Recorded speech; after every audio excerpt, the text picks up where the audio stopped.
వాతావరణంలో చోటు చేసుకుంటున్న మార్పులు ములుగు జిల్లాను భయపెడుతున్నాయి. మొన్న తాడ్వాయి అడవుల్లో సుడిగాలి సృష్టించిన విధ్వంసం ఇంకా మరువలేకపోతున్నారు. ఎందుకంటే 500 ఎకరాల అడవిలో దాదాపుగా 1,00,000 భారీ వృక్షాలు నేలమట్టమయ్యాయి. అంతకుముందు 2019లో కారు మోపులు కమ్మేయడంతో కుంభవృష్టి తప్పదని స్థానికులు భయపడ్డారు.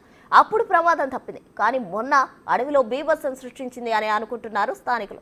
ఇంతకీ ములుగు జిల్లాలో ఎందుకు ఈ మార్పులు? ఏదైనా ప్రమాదానికి పెను విపత్తుకు ఇది సంకేతమేనా?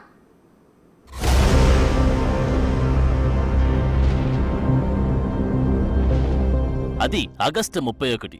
హైదరాబాద్కు దాదాపుగా 240 కిలోమీటర్ల దూరంలోని తాడ్వాయి రిజర్వ్ ఫారెస్ట్. సాయంత్రం 5-6 గంటలవుతుంది. జస్ట్ కొద్ది నిమిషాల్లోనే అడవిలోని భారీ వృక్షాలు నేల కొరిగాయి. తాడ్వాయి నుండి మేడారం వెళ్లే అటవీ ప్రాంతంలో సుమారు 2 కిలోమీటర్ల వెడల్పు, 14 కిలోమీటర్ల మేర అడవిలోని వటవృక్షాలు నేలమట్టమయ్యాయి.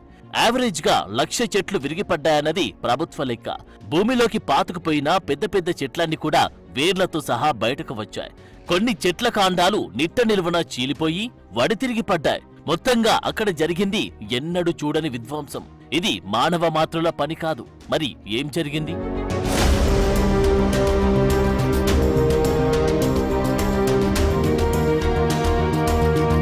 ఈసారి అదే రిజర్వ్ ఫారెస్ట్ ఏరియా. కాకపోతే 2019 సంవత్సరం జూలై 9-10 తేదీల్లో ఏటూరు నాగారం, వాజేడు, వెంకటాపూర్ ప్రాంతాల్లోనే క్లౌడ్ బరస్ట్ పరిస్థితులు ఏర్పడ్డాయి. ఆకాశంలో ఉండాల్సిన మేఘాలు గ్రామాల్లోని ఇండ్లను తాకేలా కిందకు వచ్చాయి. టోర్నడో ఏర్పడుతుందా అనేలా కారు మేఘాలు కమ్మేశాయి. పంట పొలాల్లో పనికి వెళ్లిన కూలీలు, గ్రామాల్లోని ప్రజలు అంత దగ్గరగా మేఘాలను చూసి భయాందోళనకు గురయ్యారు. కొన్ని గంటల పాటు భీకరమైన మేఘాలు భూమికి దగ్గరగా ప్రయాణించాయి. కొన్ని చోట్ల తెల్లని మబ్బులు, మరికొన్ని చోట్ల నల్లని మేఘాలు భూమిని తాకినంత పనిచేశాయి. అయితే కొన్ని గంటల తర్వాత ఆ మేఘాలు ఆకాశం వైపు పయనించడంతో ఆ ప్రాంత వాసులంతా ఊపిరి పీల్చుకున్నారు. అయితే ఈ ఘటనపై అప్పుడే అధికారులు స్టడీ చేసి ఉంటే ములుగు జిల్లా పరిధిలోని ప్రకృతిలో వస్తున్న భారీ మార్పుల గురించి కొంత సమాచారం తెలిసి ఉండేది. అరవింద సమేత సినిమాలో ఎన్టీఆర్ ఓ డైలాగ్ చెప్తారు, నల్లమబ్బు ఆకాశాన్ని కమ్మినట్టు నల్లగుడిని కమ్మేస్తా అంటారు. సేమ్ సీన్ తాడ్వాయి అడవుల్లో ఏర్పడింది. ఆ నల్లమబ్బుడు చూస్తే ఎంతటి గుండె ధైర్యం ఉన్నోడికైనా వణుకు పుట్టడం ఖాయం. అలాంటి మబ్బులు తాడ్వాయి ఫారెస్ట్ రేంజ్ లోనే ఎందుకు ఏర్పడ్డాయి అనేది ఇక్కడ క్వశ్చన్. ఇది 2019లోని విజువల్స్ అయినప్పటికీ సేమ్ ఇలాంటి సీనే ఆగస్టు 31 రోజు కూడా ఏర్పడి ఉండే అవకాశం ఉందని శాస్త్రవేత్తలు చెబుతున్నారు.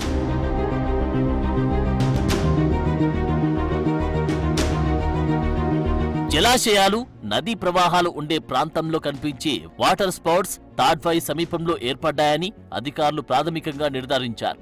మేఘాలు అత్యంత కిందకు రావడం, అదే సమయంలో అతివేగంతో గాళ్లు రావడంతో టోర్నడో ఏర్పడి ఉంటుందంటున్నారు. అంతలా ప్రకృతిలో మార్పులు రావడానికి కారణాలేంటో పక్కాగా చెప్పలేకపోతున్నారు. ఐఎండీ, నేషనల్ రిమోట్ సెన్సింగ్ సెంటర్లు ఘటన జరిగిన సమయంలో వాతావరణంలో చోటు చేసుకున్న మార్పులను అధ్యయనం చేస్తున్నాయి. నిజాలు, నివేదికలు ఎలా ఉన్నా ఇంతటి విధ్వంసం జనావాసాల్లో జరిగితే ఎలా అనే భయం వెంటాడుతోంది. అయితే ఇంతటి విపత్తు ములుగు జిల్లాలో ఎందుకు జరిగిందనే విషయం అధికారులు తేల్చాల్సి ఉంది.